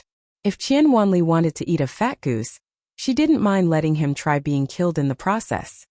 If you had the chance to get out of here, are you willing to speak up? Zhang Ruan asked Xu Fan. Xu Fan was startled. She looked at her and said, how can there be another opportunity to seek justice? I have already spent a year here. I can see things clearly. There is no fairness or justice in this system. If you are thinking of causing a commotion, I can tell you right now that it is a mistake. Listen to this, Jejia. It is best not to do that, or you yourself will suffer. Zhang Ruan smiled. Fanjejia must not forget that my father is not an ordinary person. He knows that I have been imprisoned here, and will inevitably come to save me. I am innocent. You must take this opportunity that I am bringing to your attention to get out. I will certainly not forget you outside of these walls even though our family situations are so different. Listening to Zhang Ruan speak about her father, Xu Fan's expression was slightly hesitant. Does your father really have that ability? Zhang Ruan nodded. If that is the case, then things will be better. Xu Fan suddenly saw a glimmer of hope in the darkness, however. A nagging suspicion arose shortly. But if your father loves you, how could he have let you fall into this miserable situation? Zhang Ruan lowered her head. Seeping through the small dark window in the cell, little rays of sunshine fell on her white neck. Her fluttering eyelashes concealed the emotions in her eyes. Only her weak shoulders appeared so fragile that people couldn't help but pity her. Xu Fan sighed. Well, all right, I won't ask about your family.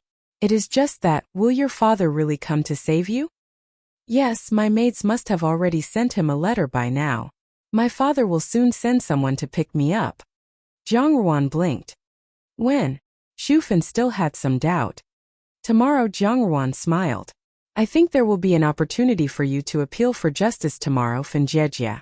At that time not only you, but all the prisoners in this prison should seize the opportunity and shout loudly. You must remember, the louder you shout, the more likely you are to be released. Xu Fan nodded, and began to inform everyone in the prison about the plan. The night passed quickly. On the 10th day of the month, the sun was completely hidden behind thick clouds. The skies were covered with bits of snow, falling softly like feathers. The ground was covered with a layer of snow. Inside the prison cells it was dark and damp, and ice was frozen in some corners. Xu Fan found some straw lying scattered around her, and gave it to Zhang Ruan so that she could warm herself. Zhang Ruan shook her head gently. The prison cell here was heaven on earth when compared to the horrifying situation she had experienced in her last life. At that time she had been placed in the most terrifying cell. the darkest of dungeons, for being a criminal. She was soaked in a half-filled pool, her entire body immersed in chillingly cold water. There were also mice running around waiting to feed on her body.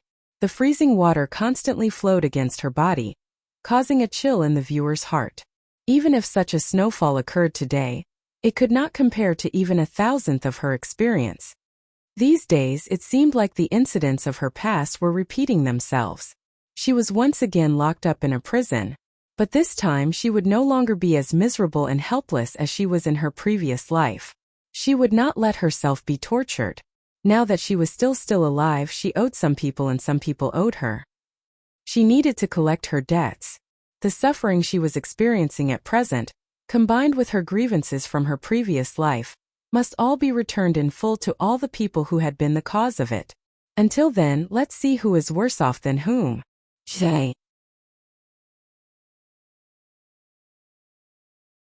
Chapter 22 Part 1. And the trial begins. Chapter 22. Simply Mediocre. Part 1.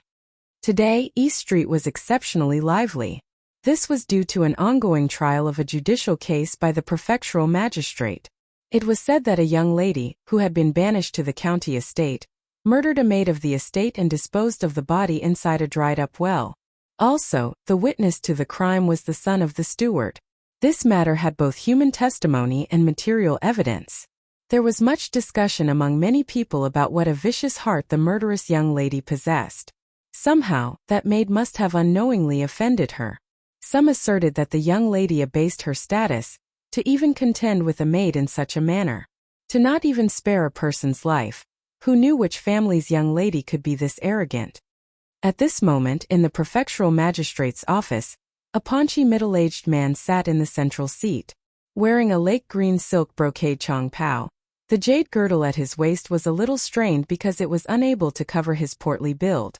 Wearing a gilded jade ornamental ring on his thumb, this fair yet chubby person was the prefectural magistrate, Qian Wanli. Chong pao, traditional Chinese men's long robe. At the left side of the central seat, the person sitting there did not appear to be as wealthy and influential as Qian Wanli.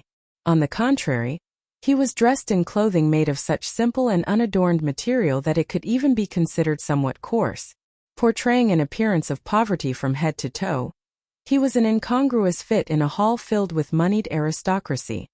Still, Qian Wanli was extremely deferential to this plainly dressed guest, to an extent that it could even be termed as effusive flattery. Instructing his subordinates to pour a cup of hot tea for his esteemed guest, Qian Wanli gave a smile. "Wang Darren, please take a look at the current judicial case." Official Wang glanced at him and declared indifferently, "You may investigate, I will just watch over." Yes. Furtively fishing out a handkerchief from his vest, Qian Wanli wiped away his sweat. Looking at the crowd of people, he slammed down the wooden gavel. "Bring in the accused." Jing Tongmu. It has many different appellations in Chinese, but essentially, it is used in the same way as a gavel. However, the Chinese wooden gavel is crafted into a rectangular thick block. As soon as Zhang Ruan was brought out of the cell, Xu Fan grabbed onto her hand through the bars of the cell in worry. "Nothing will happen, right?" "Nothing at all." Zhang Ruan patted her hand. "My father will come to meet me. No need to worry. Remember what I have said. Soon everything will be all right." Xu Fan then loosened her grip. Li Mi looked at Zhang Ruan with pity.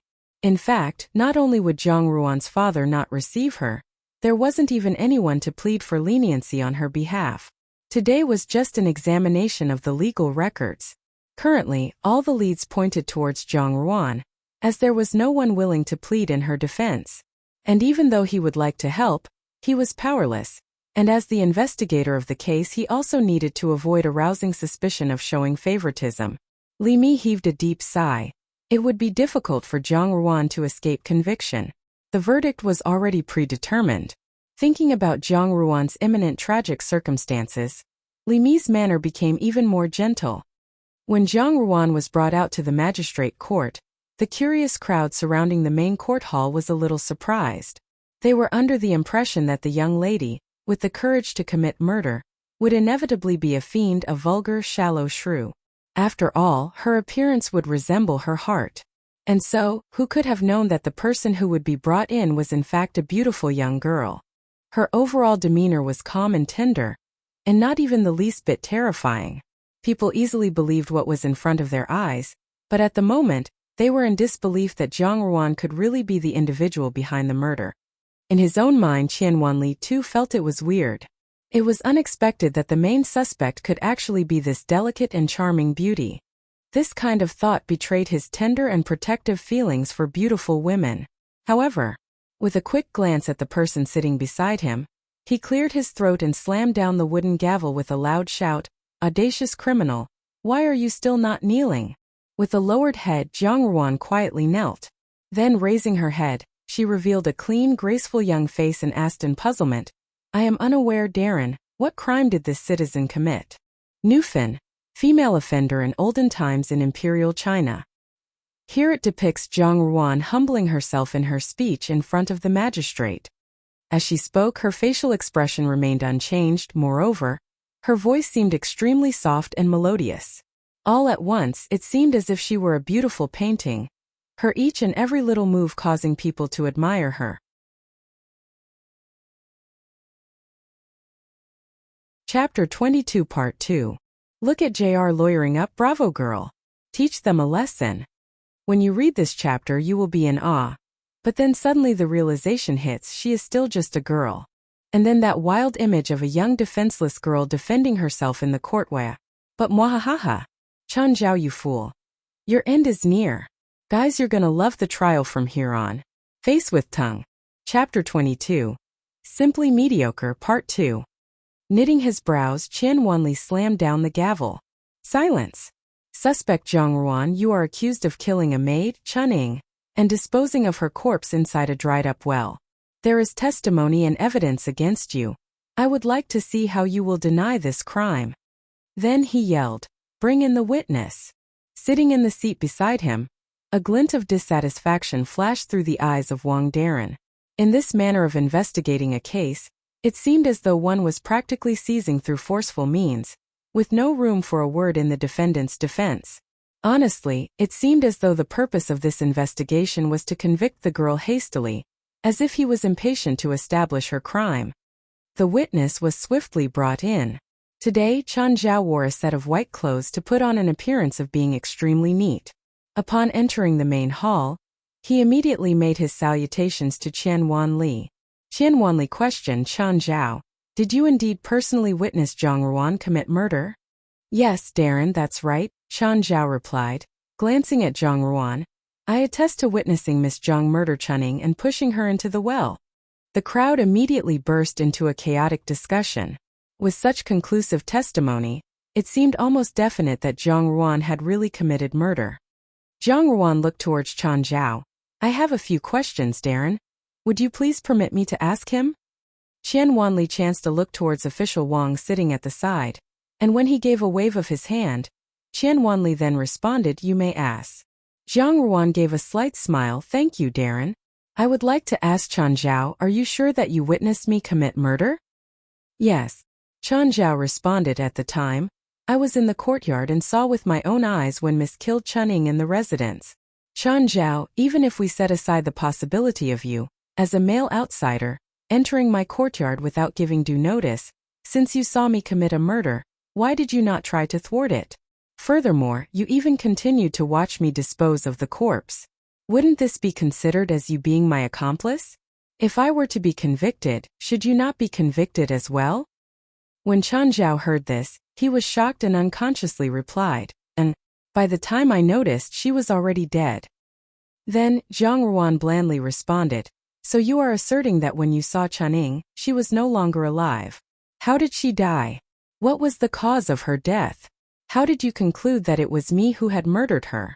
You only saw a corpse then and did not actually witness me kill her, right?" Chan Zhao started and immediately shook his head. "No, at that time only you were there with her. Moreover, your actions were definitely those of a person who had committed murder." Qian Wanli's face turned pale and he gripped his handkerchief nervously. He then heard Zhang Ruan continue without pause, "All right, even if you did see me murder her, based on your testimony, at the time of the murder there was no one around me. However, I am only 10 years old, yet Chunying was already 18. My height falls short of reaching even Chunying's chest. To be able to drag Chunying's corpse over such a long distance, and afterwards throw her in the dried-up well, can you explain in detail how that was even possible? You dragged her, Chan Zhao stammered, beads of sweat beginning to faintly cover his forehead. You're lying, Jiang Ruan shook her head. Chan Zhao, before beginning your lies, perhaps you should have first pondered this. Chunying and I had a stark contrast in height, not to mention I do not possess that much physical strength. Comparatively, Chunying was larger in size, had more strength, and her reflexes were also nimble. How could I possibly hold a knife and stab her in the heart? What knife? She was strangled, Chan Zhao bellowed. With a shadow of a smile, Jiang Ruan glanced at him. Oh, is that so? It has not been revealed how she died. How did you know that she was suffocated? Didn't you say that when you saw her she was already dead? Chan Zhao began to sweat profusely and Qian Wanli followed the lead as well, becoming as white as a sheet. With such a weak testimony that was full of flaws, the truth of the matter had immediately become evident to the crowd. Nonchalantly, Jiang Ruan fiddled with her hair. Darren, is there still a need for a further investigation?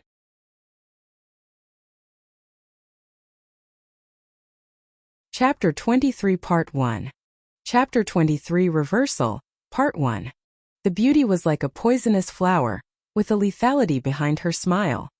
Chun Zhao's whole body went soft. His only thought was that Jiang Ruan's gentle argument had already dug numerous traps for him to fall in.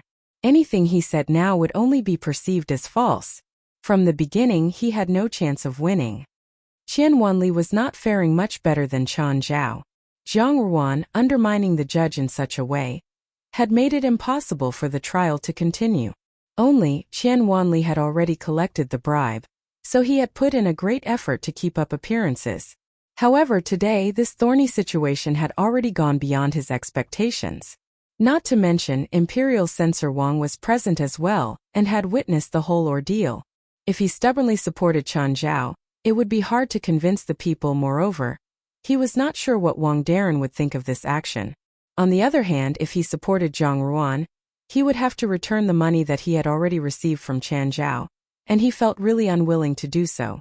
Furthermore, he had also planned to ask for a sum of money from Jiang Quan as well, so this gold mine of his could not be squandered away.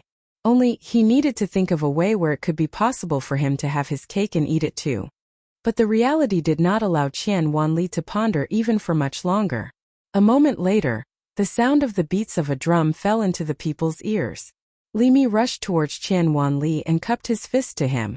Qian Darren, there is someone outside, beating the drum of justice. Gooshing sound of a drum. Drumbeat. To beat the drum of justice, no one had made such a move on East Street before. Everyone knew what kind of a place this government office was. If one really suffered an injustice, shelling out silver was better than beating the drum. If they had no silver with them, even if they beat the drum for a year, no one would care about them and the person might possibly be sent to jail for it. Upon hearing this, Qian Wanli was also surprised. Who is beating the drum of justice? He looked to the side, where Wang Darren sat, and sought his opinion. What do you think, Darren? Bring the person in, Wang Darren said coldly, his voice like a gong striking Qian Wanli's heart. Qian Wanli couldn't help but be frightened. The person was quickly brought in. It was a young girl who was dressed as a maidservant. When she entered the court, she knelt. Who are you? What injustice have you faced? Without waiting for Qian Wanli to speak, Wang Darren spoke first. Qian Wanli didn't dare to stop him and could only complain in his heart. It seemed that Wang Darren was determined to intervene in this case. But Qian Wanli couldn't refuse his intervention. This imperial censor Wang was a favorite of the emperor and usually, he would never suffer a loss. This person was as stubborn and unyielding as a stone. Unable to stand most officials, the ones that were positioned under his control would ultimately not have a good end. It could be said that Imperial Censor Wang was like a demon in the minds of the officials. So when the demon spoke now, he didn't dare to slight him. Although the money was good, he had to keep his official hat on his head. Qian Wanli made up his mind that it was worthless to keep Chan Zhao's money, and as for Jian Quan, he would forget about him too. Since Imperial Censor Wang was present, he would present the image of being a just and incorruptible official who was a parental figure to the masses. Having made up his mind, Qian Wanli hummed and said, "Yes, what grievances do you have? If you speak honestly, this official I myself, and Darren here will give you justice." The people standing outside let out a laugh. Qian Wanli's words were bound to make them laugh. When a corruptible official swore to bring justice to someone, it would only make people think that he was putting on airs. Chen Zhao looked at Qian Wanli blankly. Suddenly he began to panic. Things weren't proceeding as he had expected. Now even Qian Wanli's attitude had become quite ambiguous. If at this crucial point he defected, what hope would he, Chen Zhao, have?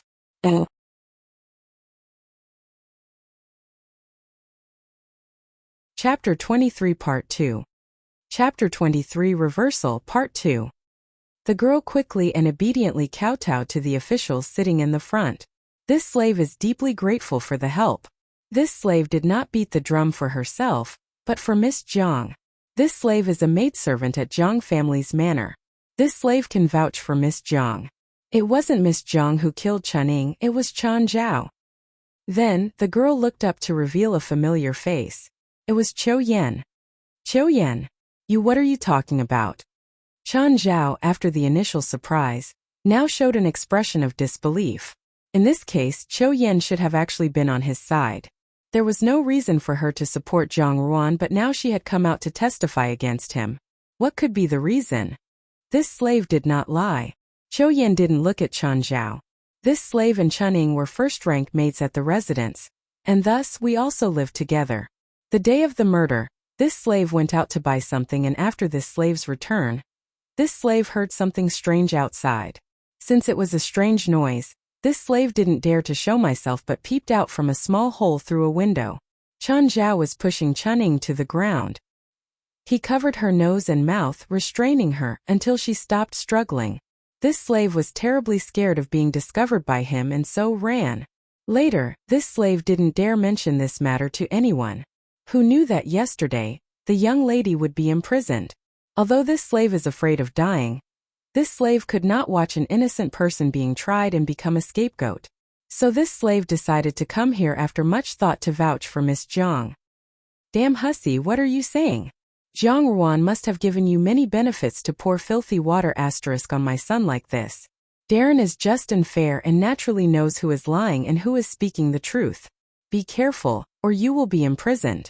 You little slut, just wait and see if this old woman does not tear your mouth after you leave. From within the crowd, this familiar high-pitched voice came. It was none other than Zhang Lan. At first, without a doubt, Chen Zhao's stance was untouchable. However, after watching her and listening to Zhang Ruan's speech, she had suddenly become anxious. And now, Qiu Yan had appeared to cause a stir. By this time, Zhang Lan had begun to realize the danger of the situation. Thus, without taking into account the place she was in, she began shouting abuses in public like a shrew. To cast a bucket of dirty water. To deflect and misdirect the culpability onto someone else. After hearing such words used in front of him, Qian Wanli was not happy. Seeing that Imperial Censor Wang was frowning, Qian Wanli hit the gavel on the desk. Silence! When everyone became quiet, Qian Wanli asked Qiu Yan, "What evidence do you have to support your claim?" Zhang Ruan smiled quietly.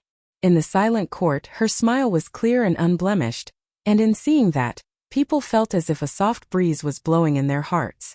As everyone focused their eyes on her, Zhang Ruan slowly said, "Darren actually need not think that Qiu Yan would speak on my behalf. Everyone knows that in the entire residence, other than Bai Ji and Lian Xiao, my two maids, I am not familiar with others." Zhang Ruan's smiling gaze landed upon Qiu Yan. "I am also very surprised that Qiu Yan is willing to bear witness for me." Qiu Yan dodged Zhang Ruan's gaze. This slave wants to act according to her conscience. You're lying."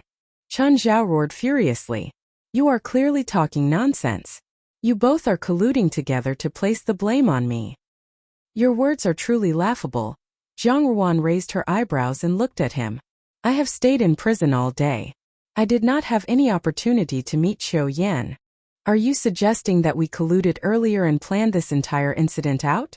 But if that is correct, how could we have known that Chen Zhao would bring government officials to arrest us yesterday? Am I a ghost or a demon to know all that? Chen Zhao looked at her beautiful face. Her limpid eyes were like spring water, but they taught people not to unconsciously fall into their trap. Her lips were full like petals, but they seemed to only spit out venomous words. Her moving eyebrows were charming, but had a vague, murderous intent to them. She was not a fairy but a witch. She was not a beauty but a snake. Suddenly, inside Chen Zhao's heart there was a flash of panic. He only felt that the other person had transformed from a charming woman to a terrible monster. His whole body shivered with uncertainty. This slave can also vouch for Miss Jiang. Miss Jiang is not the murderer. Another voice shouted at the right time.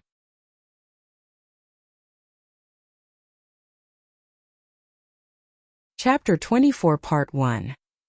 Chapter 24, Witness, Part 1. An abrupt voice suddenly arose, interrupting the discussion at just the right moment. Imperial Censor Wang, with a wave of his hand, ordered, "Bring her in." The person who had interrupted was led in by the bailiff. She was a servant girl finely dressed in a lady's attire. After she came in, she bowed down low as she spoke eloquently to answer Darren. "I have come forward to confirm that Miss Jiang has been framed. Please elaborate and explain yourself." Imperial Censor Wang hurriedly replied. The servant girl lifted her head, revealing a round cherubic look of innocence. It was Lu Zhu, who was once acquainted with Lian Xiao. Scratching her head as she proceeded to answer, "The night when Chen Zhao informed everyone of Chuning Jiejia's death, I was coming from the outer courtyard carrying in the laundry and went past Miss Jiang's courtyard. At that time I was rather spooked because I heard some strange noise coming out from the well, but later thought it to be merely the sound of a cat calling and did not bother to investigate further." Lu Zhu took a moment to recollect. "However, at that time, I had wanted to look for Lian Xiao Jiejie to have a chat, but there was no one in the house. Thus, Miss Jiang was nowhere near the courtyard, and therefore, she could not have been the one to throw Chuning Jiejie's corpse into the well." Lu Zhu had just finished her testimony when another voice was heard from outside. "I can also vouch for Miss Jiang. This servant encountered Chen Zhao out on the street that day. At that time it was getting late in the evening and Chen Zhao was making haste and looked rather frenetic. Initially, I did not grasp what was happening, but thinking back now, I am afraid to say that he might have murdered someone and was hoping to cast this bucket of dirty water onto Miss Jiang." To cast a bucket of dirty water. To deflect and misdirect the culpability onto someone else. This time it was Xiao Yuan who had spoken up. The whole situation had been completely overturned, with many more testimonies arising and pointing towards Chen Zhao. Chen Zhao was utterly baffled and had never thought that at such a time as this, so many servants would appear pointing their fingers and giving testimonies against him. All his thoughts were in chaos. As he apprehensively looked towards Zhang Ruan, he was in total disbelief. He was absolutely confounded as to when Zhang Ruan had both the means and opportunity to bribe all of these servants. On one end, there was Chen Zhao who was in a state of confusion and disarray, and on the other end, Zhang Lan was beside herself becoming completely frantic. She desperately broke through the barricades to enter the court, with her foul mouth cursing and swearing all the while. With the situation being at such a diabolical life and death stage, she had absolutely no regard for any particular status or station in life anymore. There was an outpouring of profanity as she continued to lambaste Jian Ruan with finger-pointing and oblique accusations. Those standing around repeatedly cast sidelong glances towards the Jiang family's young lady who appeared to not only be indifferent, but nor did she seem to have taken to heart that she was being dishonored, and for this they could not help but admire her stance. Qian Wanli was able to get a handle on the situation and knew that, today, Chen Zhao would not obtain his intended outcome. No one knew if Zhang Ruan was just plain lucky, or if she was backed by someone influential who made it possible for her to turn a dire situation around and escape unscathed. He looked towards Imperial Censor Wang and said, "Darren, if you would just..." Imperial Censor Wang waved his hand, addressing Qiu Yan. "You said that you have witnessed Chen Zhao murdering someone. Then, do you have any evidence to support your testimony?" At this, Chen Zhao released a sigh of relief. He was very sure that he had been meticulous that day and had in no way left any loose ends or traces. Even if someone was sent to investigate, there would be nothing that could implicate him. Qiu Yan nodded, I do. Chen Zhao was flabbergasted, and Imperial Censor Wang questioned, what is the evidence? In reply to Darren's question, at that time your humble servant saw Chen Zhao strangling Chen Ying's neck, and Chen Ying was probably attempting to fight for her life when she retaliated and scratched Chen Zhao on his neck. So if Darren would check for any scratch marks on Chen Zhao's neck and also examine under Chen Ying's fingernails for signs of blood, then the truth will eventually be revealed. Chen Zhao was taken aback, unconsciously grabbing his neck. Imperial Censor Wang, without any further hesitation and with a wave of his hand, commanded the bailiff, come forward to examine Chen Zhao. Chen Zhao wanted to put up a struggle, but physically he was no match for the court officers who very quickly subdued him. Li Mi came forward to assess and verify before reporting back to Imperial Censor Wang. To respond to Darren, there is definitely evidence of scratches. Imperial Censor Wang nodded. Guards, go check under Chen Ying's fingernails for any evidence of blood. Chen Zhao, knowing that the situation had taken a turn for the worst, collapsed to the ground. Almost immediately the guard returned from examining Chen Ying's fingers and reported that there was indeed traces of blood under her fingernails. Then Imperial Censor Wang bellowed, such audacity you have, Chen Zhao. You have murdered a person and tried to silence any witnesses. You've tried to both get rid of the corpse and destroy evidence. Furthermore, you've tried to implicate and mislead by putting the blame on another person. A thief shouting the capture to catch the thief. This is just preposterous. Well, now we have witnesses and physical evidence that are irrefutable, so now do you confess to your crimes? Translated by Minodays.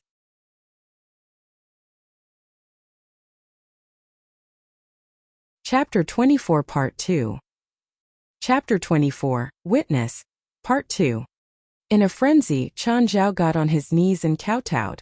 As he kowtowed, he called out, Darren, have mercy, Darren, have mercy. This humble person had a moment of confusion. No, it was a moment of error. I did not intend to kill her, but when she started to threaten me, I was consumed by anger. It was not intentional, so Darren, please have mercy on me.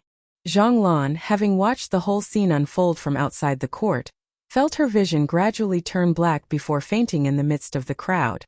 Imperial Censor Wang instructed the guards to take Chen Zhao into custody and escort him to a prison cell. For the court investigation to arrive at such an outcome was likened to emerging from a somber period. The common folks of East Street had not encountered such an exciting and intriguing case in a long time. It was not just the fact that the family's son had committed a crime, but to add to it, he had incited trouble and shifted the blame onto someone else, going so far as to implicate and lay charges against an innocent young lady. This was absolutely reprehensible, and he was truly guilty of the crime.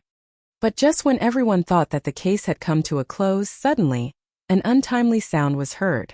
The bailiff came forward to report, Darren, someone else has just beaten the drum of justice. What, another grievance? Qian Wanli almost forgot to stand up. However, casting a glance towards Imperial Censor Wang, he could only feel even more diffident. He did not know why today of all days there would be someone beating the drum of justice. From Imperial Censor Wang's perspective, it would reflect back on his Qian Wanli's incompetency to govern, and thus resulting in so many judicial issues. Coming to such a conclusion, Qian Wanli knew in his heart that he had to be prepared for every kind of eventuality. So without much ado, he resolutely called forth, bring the person in. The person who was brought in was yet another servant, and after seeing this, the crowd could not resist commenting and discussing, indeed, what was it about this day? All the grievances were brought forward by servants. When the servant was brought forward, Imperial Censor Wang inquired, please state your grievance. The servant kowtowed before answering, in response to Darren, I am seeking justice on behalf of our family's young lady. Who is this young lady of yours? Qian Wanli asked out of curiosity. My family's young lady is none other than Miss Zhang Ruan. Zhang Ruan looked at Lian Xiao and smiled. Lian Xiao also smiled back. Her eyes appeared to blaze red, as she turned and kowtowed to Imperial Censor Wang. Can this servant be so bold as to ask Darren a question? If a servant was mistreating her master, to the extent of deliberately conspiring to plot the demise of said master, what should be done in such an instance? Imperial Censor Wang tilted his neck, mulling, The county has the state laws, while families have their familial laws, and the governance of servants does fall under the familial laws. In saying that, with regards to the law, familial laws are derived from the state law, and premeditation to take a life is a severe crime and will definitely be punished accordingly. Good. Lien Qiao nodded. Then Darren, I would like to seek justice on behalf of my young lady, and file a lawsuit against Zhonglan and her son. My lady has stayed in the residence for 5 years, and has been made to suffer hardships under tyrannical oppression. She has been treated worse than the servants of the household. Zhonglan and her family have taken advantage of my lady's goodness, seizing all her assets and properties, while mistreating and abusing her at every turn. During the coldest time of the year, 9 days after the winter solstice when it is the coldest, they would make her go up into the mountain to gather and chop firewood. On cold wintry days, they would instruct her to head down to the river to wash clothes. She was given plain bread and water for food, and for winter, a coat that was merely made out of a thin quilt. In the 5 years that my lady has lived in the residence, she has not once had a full meal, and not once has she lived a good day. She has to sew her own clothes and linens, and make a living through her embroidery work. She has been forced to live in such poor conditions, cohabitating with rats and rodents, and even eating ants and critters for survival. Even when she was sick, there wasn't any medication to aid her recovery. Essentially, she has been a grass left to wither and die. Lien Qiao's earnest entreaty moved the hearts of those who had congregated to the point of tears. There were some soft-hearted ladies whose hearts were breaking upon hearing the plight of this young genteel lady, and they began to rebuke Zhonglan and her family for their and treacherous acts. Even those who were affluent could not help but sigh, as even the life of a child from an ordinary household would be better off than what Zhang Ruan had to endure. However, Lien Qiao was still not done with her plea. She raised her head. Even if we don't quibble about those mundane things, as servants, we can only lament to the heavens for being unfair and simply accept our fate. However, there should be consequences for taking a life for a life. Even if it was accidental, there has to be a price to be paid for such actions. Chan Zhao has dragged my lady through the mud, setting her up to take the fall for murder. It is indeed by a stroke of luck that my lady was gifted, and able to escape from the jaws of death. Please, Darren, impart justice for my lady. Please punish these evil and devious miscreants. Translated by Minodays. You're tuning in to the Li Mei's Wuxia Whispers YouTube channel. We're so grateful for your support, and don't forget to subscribe to join us on this incredible journey through captivating stories. Your generosity through donations truly makes a world of difference, as it's the primary source of revenue that allows me to expand and enhance this channel for you. Thank you from the bottom of my heart for being a part of this adventure.